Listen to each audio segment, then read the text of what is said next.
Realmente nosotros asistimos perplejos como si fuéramos espectadores de una escena que no nos toca, cuando en realidad esa escena ha llevado a la corrupción, a la complicidad y lo peor de todo, a la muerte de nuestros hijos.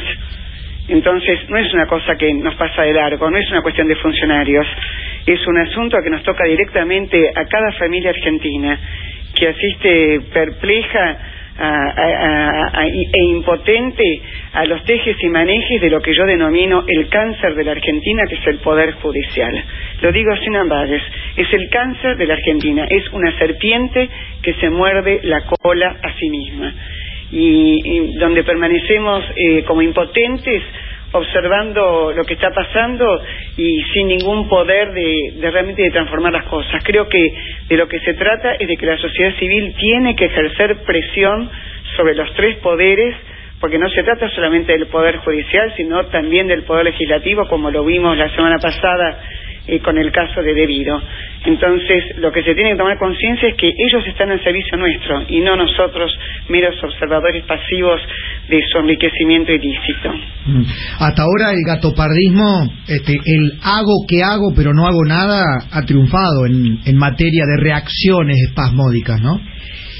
Sí, porque en realidad si hacen es en su propio beneficio y lamentablemente nosotros votamos con la esperanza de que muchas cosas cambiaran en el país y sin embargo por timidez, por debilidad, por temor o por complicidad, lamentablemente esas cosas no cambiaron como esperábamos. Es decir, esto lo digo en lo personal, ¿no? Por respeto al famoso gradualismo se perdieron oportunidades muy importantes en el país, cuando en realidad lo que se quería era realmente sacar de raíz la corrupción, la impunidad, como decís vos, el roban pero hacen, y toda una serie de vicios que tiene la clase dirigente en la Argentina, y lamentablemente eso no se pudo hacer. Cuando decís, perdón, sí. Diana, cuando decís gradualismo, estás planteando gradualismo en lo institucional. Sí, gradualismo en lo institucional, porque de lo que se trata es de la reinstauración de valores, que es lo que está faltando en el país.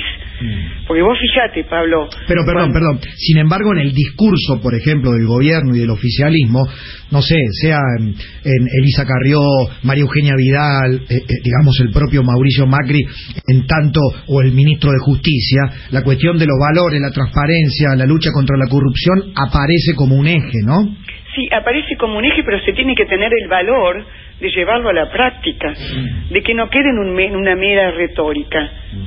Entonces, lamentablemente, acá hay medidas que se tendrían que haber tomado, que no se tomaron, y además la justicia sigue siendo... O sea, ¿cómo van a juzgar a aquellos que son cómplices de lo que deben juzgar? Por eso yo decía que es como una serpiente que se muerde la cola.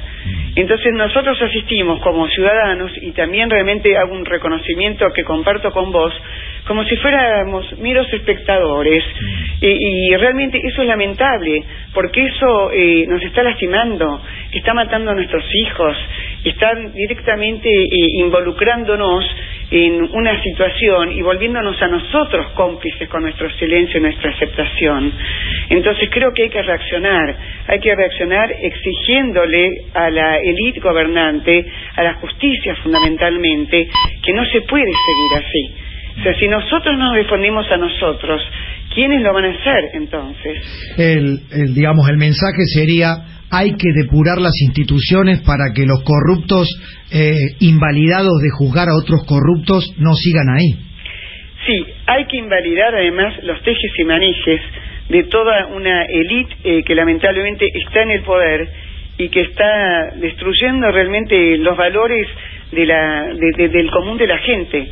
O sea que yo creo que realmente lo que se tiene que producir es fundamentalmente un cambio cultural del cual todos somos responsables. La respuesta del oficialismo en esto es: o solo se puede hacer con votos. Por caso, si el oficialismo obtuviera votos en octubre, podría haber una conformación del Consejo de la Magistratura mucho más eficiente para poder dar de baja, juzgar a los jueces corruptos.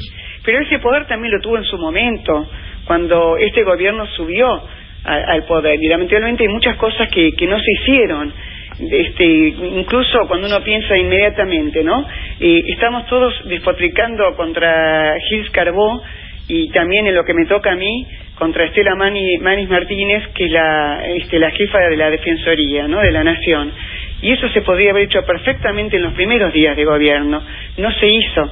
Entonces hay que de alguna manera tomar las riendas y poner freno a toda esta especie de pendiente resbaladiza que nos lleva de mal en peor.